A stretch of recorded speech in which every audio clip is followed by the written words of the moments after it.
సంగారెడ్డి జిల్లా పాసమైలారం పారిశ్రామికవాడలోని సిగాచి రసాయన పరిశ్రమలో జరిగిన భారీ పేలుడులో 12 మంది ప్రాణాలు కోల్పోయారు. మరో 26 మంది గాయపడగా వారిలో 12 మంది పరిస్థితి విషమంగా ఉంది. కాలిన గాయాలతో ఉన్న మిగతా వారికి వివిధ ఆసుపత్రుల్లో చికిత్స అందిస్తున్నారు. పరిశ్రమలో పేలుడు కారణంగా అక్కడ పనిచేసే కార్మికులు, స్థానికులు భయాందోళనలతో పరుగులు తీశారు. వెంటనే ఘటనా స్థలికి చేరుకున్న అధికారులు సహాయక చర్యలను పర్యవేక్షిస్తున్నారు. శిథిలాల తొలగింపు ప్రక్రియ కొనసాగుతుండగా మృతుల సంఖ్య పెరిగే అవకాశం ఉంది. రోజువారీలాగే విధుల్లోకి వెళ్లిన వారి పట్ల విధి చిన్నచూపు చూసింది. బతుకు పోరు కోసం పనికెళ్లిన కార్మికులు అనుకోని ప్రమాదంలో అసువులు బాశారు. బాధ్యతల బరువుతో పనికెళ్లిన తండ్రి, భర్త, సోదరుడు తిరిగి వస్తారనుకున్న కుటుంబీకుల ఆశల్ని రసాయనాలు కాల్చివేశాయి. ఒళ్లంతా కాలిన గాయాలతో క్షతగాత్రుల వేదన వర్ణనాతీతంగా మారింది.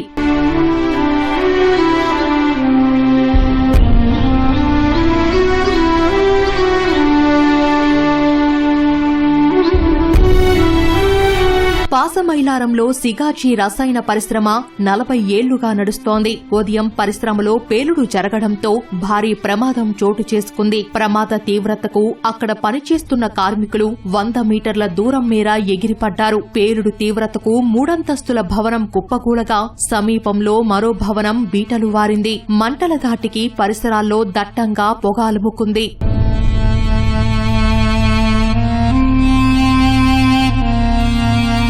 సమాచారం అందుకున్న అగ్నిమాపక సిబ్బంది 11 యంత్రాలతో అతి కష్టం మీద మంటల్ని అదుపులోకి తెచ్చారు. పేలుడు ధాటికి పరిశ్రమలో ఉత్పత్తి విభాగం కుప్పకూలింది. శిథిలాల్లో చిక్కుకున్న కార్మికుడిని బయటకు తీశారు. ఘటనా స్థలంలో హైడ్రా, డీఆర్ఎఫ్ బృందం సహాయక చర్యలు చేపట్టింది.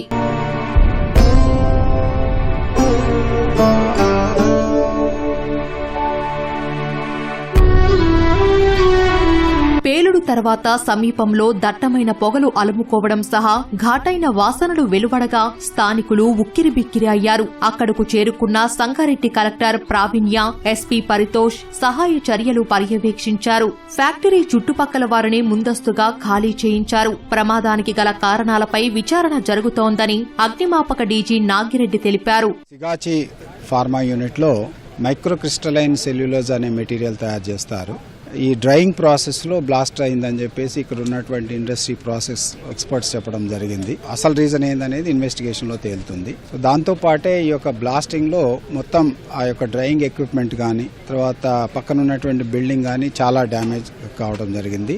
సో ఇందులో ప్రధానంగా ఇండస్ట్రీలో ఏంటంటే వీళ్ళు ఫైర్ కి సంబంధించినటువంటి ప్రికాషన్స్ తీసుకోవడం, ఈ ఫైర్ ఎక్స్టింగ్విషర్స్ కానీ మిగతా సిస్టమ్స్ పెట్టుకున్నారు. కానీ బ్లాస్టింగ్ జరిగినప్పుడు ఈ ఫైర్ సిస్టమ్స్ ఏవి పనిచేయవు. సెకండ్స్ లోనే ఇన్సిడెంట్ జరుగుతుంది కాబట్టి బ్లాస్టింగ్ లో ఈ ఫైర్ కి సంబంధించిన ఎక్విప్మెంట్ పనిచేయడం అనేది ఇంపాసిబుల్. పరిశ్రమలో పేలుడు సమయంలో బీహార్, పంజాబ్, ఒడిశా కార్మికులు విధుల్లో ఉన్నట్లు గుర్తించారు. తమ వారి ఆచూకీ చెప్పాలంటూ కార్మికుల బంధువులు పరిశ్రమ ముందు ఆందోళన నిర్వహించారు. పరిశ్రమలోకి చొచ్చుకెళ్లేందుకు కార్మికుల కుటుంబాలు యత్నించగా పోలీసులు అడ్డుకున్నారు. ఈ క్రమంలో పోలీసులు, కార్మికుల కుటుంబ సభ్యుల మధ్య వాగ్వాదం, తోపులాట జరిగింది.